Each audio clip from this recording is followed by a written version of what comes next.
This short video will provide a description of your student's 2017 K-Prep report. It's a very parent-friendly report. We'll break it down section by section.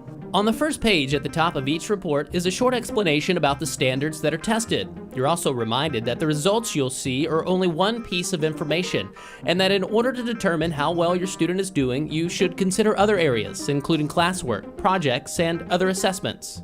The next area contains a chart showing your students' performance levels. Different grades are tested on different subjects.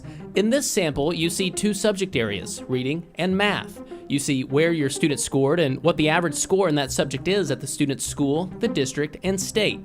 The performance levels continue to be novice, apprentice, proficient, and distinguished. In the next section, you get an explanation of your student's performance level in each subject area. What does it mean to be proficient in reading? This will give you a better idea of your student's level of understanding.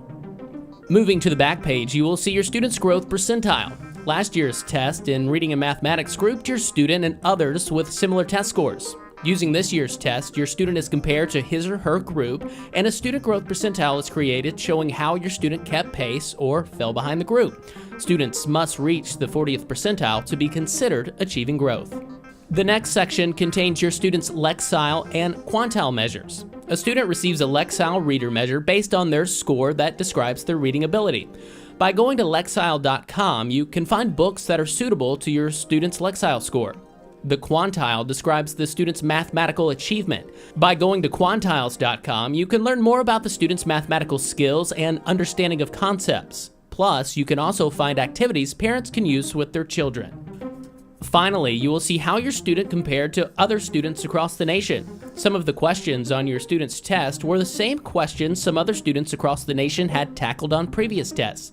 The percentile ranking you see in the first column is in comparison to a national statistical norm group of students. In this instance, in reading, the student performed as well or better than 63% of the national group of students. In the last column, you'll see what you and your student's teacher can do to improve and continue progress in that subject matter. And that's it. 2 pages that provide you with an idea of how your student is performing in the classroom.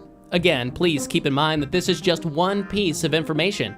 It's very important to be active in your student's learning, watch for other indicators, and talk with teachers to get an overall picture of your student's achievement.